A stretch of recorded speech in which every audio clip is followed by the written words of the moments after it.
വേനൽക്കാലത്തിനും ശൈത്യകാലത്തിനും ഇടയിൽ വരുന്ന കാലമാണ് ശരത്കാലം. ശൈത്യകാലത്തിനു മുമ്പായി വരുന്ന ശരത്കാലത്തിൽ മരങ്ങളിലെ ഇലകളുടെ പച്ചനിറം മാറി കണ്ണിനെ വിസ്മയിപ്പിക്കുന്ന തരത്തിൽ മഞ്ഞ, ഓറഞ്ച്, ചുവപ്പ് എന്നീ നിറങ്ങളിലേക്ക് മാറുകയും ഇലകൾ പതുക്കെ മരത്തിൽ നിന്ന് കൊഴിഞ്ഞു തുടങ്ങുന്നതുമാണ് ശരത്കാലമായി എന്നതിന്റെ ഒരു പ്രധാന ലക്ഷണം. ഇങ്ങനെ ശരത്കാലത്തിൽ നിന്ന് ശൈത്യകാലത്തിലേക്ക് കടക്കുമ്പോഴേക്കും മരങ്ങൾ ഇലകൾ പൂർണ്ണമായും കൊഴിക്കുന്നു. അപ്പോൾ ഇലകളിൽ ഇങ്ങനെ നിറവ്യത്യാസം വരുന്നതും മരങ്ങൾ ഇലകൾ കൊഴിക്കുന്നതും എന്തുകൊണ്ടാണ്?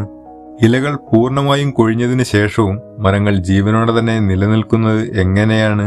എല്ലാ വർഷവും തുടർച്ചയായി സംഭവിക്കുന്ന ഈ പ്രതിഭാസത്തിന് പിന്നിലെ ആ ഒരു കാരണം എന്തായിരിക്കും?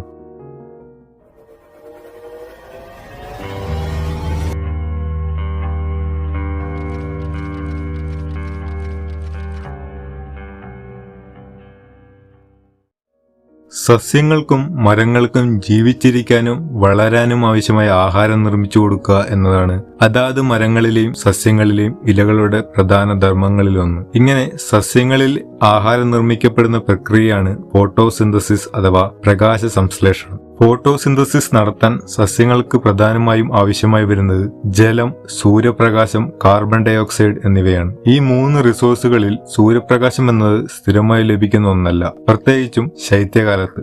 ശൈത്യകാലത്തിന്റെ തുടക്കത്തിൽ പകലിന്റെ ദൈർഘ്യം കുറവും രാത്രിയുടെ ദൈർഘ്യം കൂടുതലുമായതിനാൽ മരങ്ങൾക്ക് ആവശ്യത്തിന് സൂര്യപ്രകാശവും ചൂടും ലഭിക്കാതെ വരുന്നു. ഇതുമൂലം അവയ്ക്ക് ഫോട്ടോസിന്തസിസിലൂടെ ആഹാരം നിർമ്മിക്കാൻ സാധിക്കാതെ വരുന്നു. ഇതുമൂലം മരങ്ങൾ ഹൈബർനേഷനിലേക്ക് പോകാൻ നിർബന്ധിതരാകുന്നു. ശൈത്യകാലത്ത് ആഹാരത്തിന്റെ ലഭ്യതക്കുറവിലും അതിജീവിക്കുന്നതിനായി ചില ജീവികൾ ഉപയോഗിക്കുന്ന ഒരു അതിജീവന മാർഗമാണ് ഹൈബർനേഷൻ. അതായത് കരടി, അണ്ണാൻ, പാമ്പ് തുടങ്ങിയ ജീവികൾ ശൈത്യകാലത്ത് ആഹാരത്തിന്റെ ലഭ്യതക്കുറവ് അനുഭവപ്പെടാറുള്ളതുകൊണ്ട് ശൈത്യകാലത്തിനു മുമ്പ് ആഹാരം ധാരാളമായി ലഭിക്കുന്ന സമയത്ത് ആഹാരം സാധാരണയിൽ നിന്നും അധികം കഴിച്ചുകൊണ്ട് ശരീരത്തിലെ കൊഴുപ്പിന്റെ അളവ് കൂട്ടുകയും ശൈത്യകാലം തുടങ്ങുന്നതോടെ അവ സുരക്ഷിതമായ ഒരു സ്ഥലം തിരഞ്ഞെടുത്ത് ശൈത്യകാലം കഴിയുന്നതുവരെ തുടർച്ചയായി നീണ്ടു നിൽക്കുന്ന ഉറക്കത്തിൽ ഏർപ്പെടുന്നു. ഈ സമയത്ത് അവയുടെ ശരീരത്തിൽ ശൈത്യകാലത്തിന് മുമ്പായി അധിക ഭക്ഷണം കഴിച്ചതിലൂടെ നിർമ്മിച്ച കൊഴുപ്പ് ഉപയോഗിച്ചായിരിക്കും അവയുടെ ശരീരം ഈ ജീവികളുടെ ജീവൻ നിലനിർത്തുന്നത്. ഈ ഒരു പ്രവൃത്തി തന്നെയാണ് മരങ്ങളും ശൈത്യകാലത്ത് ചെയ്യാറുള്ളത്. മരങ്ങളെ ഹൈബർനേഷൻ ചെയ്യാൻ സഹായിക്കുന്നത് ഓക്സിൻ ആൻഡ് ഈഥീൻ എന്നീ 2 ഹോർമോണുകളാണ്. ചൂടിന്റെയും വെളിച്ചത്തിന്റെയും കുറവ് മൂലം മരങ്ങളിൽ കോശങ്ങളുടെ വളർച്ചയ്ക്കായി സഹായിക്കുന്ന ഓക്സിന്റെ പ്രവാഹം കുറയുകയും കോശങ്ങളുടെ വളർച്ച തടയുന്ന ഈഥീന്റെ പ്രവാഹം കൂടുകയും ചെയ്യും. ഇതിലൂടെ ഇലകൾക്ക് പച്ചനിറം നൽകുന്നതും ഫോട്ടോസിന്തസിസ് നടക്കാൻ സഹായിക്കുന്നതുമായ ക്ലോറോഫിൽ അഥവാ ഹരിതകത്തിന്റെ അളവ് കുറയുകയും ഇലകൾക്ക് മഞ്ഞ, ചുവപ്പ്, ഓറഞ്ച് എന്നീ നിറങ്ങൾ നൽകുന്ന കെമിക്കലുകളായ കെരോട്ടനോയിഡ്സും ആന്തോസൈനൻസിന്റെയും പ്രഭാവം വർദ്ധിക്കുകയും ചെയ്യും. ഇതിലൂടെ തണ്ടുകൾക്കും ഇലകൾക്കും ഇടയിലുള്ള കോശങ്ങൾ ദുർബലമാവുകയും ആ ഭാഗത്ത് മരങ്ങൾ അബ്സിഷൻ ലെയർ എന്ന് വിളിക്കുന്ന കോശങ്ങളുടെ പുതിയൊരു ലെയർ നിർമ്മിക്കുന്നു. ഈ ലെയർ നിർമ്മിക്കപ്പെടുന്നതിലൂടെ മരങ്ങളിൽ നിന്ന് ഇലകളിലേക്ക് പോകുന്ന ജലത്തിന്റെയും ന്യൂട്രിയൻസിന്റെയും പ്രവാഹം നിലയ്ക്കുകയും അതിലൂടെ ഇലകളിലെ ഈർപ്പത്തിന്റെ അളവ് കുറയുകയും ഇല മരത്തിൽ നിന്ന് കൊഴിയുകയും ചെയ്യുന്നു.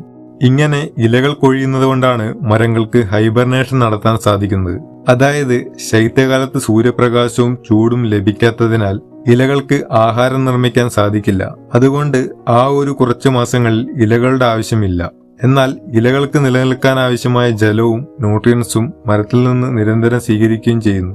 ഇതിലൂടെ മരത്തിന്റെ ഊർജം കുറയുകയും മരം മുഴുവനായി നശിച്ചു പോകാനും ആരംഭിക്കും. ഇങ്ങനെ ഊർജനഷ്ടം കുറയ്ക്കുന്നതിനാണ് വലിയൊരു വിഭാഗം മരങ്ങൾ ശൈത്യകാലമാകുമ്പോഴേക്കും ഇലകൾ കൊഴിക്കാൻ തുടങ്ങുന്നത്. അപ്പോൾ ശൈത്യകാലമാകുമ്പോഴേക്കും മരങ്ങൾ ഇലകൾ പൊഴിക്കാൻ തുടങ്ങുന്നത് എന്തിനാണ് എന്ന് മനസ്സിലായി. എന്നാൽ ഇങ്ങനെ ഇലകൾ പൂർണ്ണമായും പൊഴിഞ്ഞതിന് ശേഷവും മരങ്ങൾ ജീവനോടെ തന്നെ നിലനിൽക്കുന്നത് എങ്ങനെയാണ്?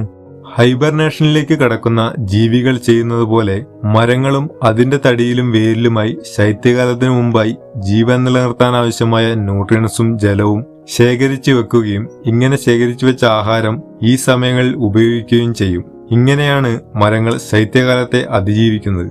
ശൈത്യകാലം അവസാനിക്കുന്നതോടെ ആവശ്യത്തിന് സൂര്യപ്രകാശം ലഭിക്കാൻ തുടങ്ങുന്നതോടെ മരങ്ങൾ തളിർക്കുന്നതിനാവശ്യമായ ഹോർമോണുകൾ പ്രവർത്തനമാരംഭിക്കുകയും പുതിയ ഇലകൾ തളിർത്തു തുടങ്ങുകയും മരങ്ങൾ വീണ്ടും പച്ചപ്പണിയുകയും ചെയ്യും.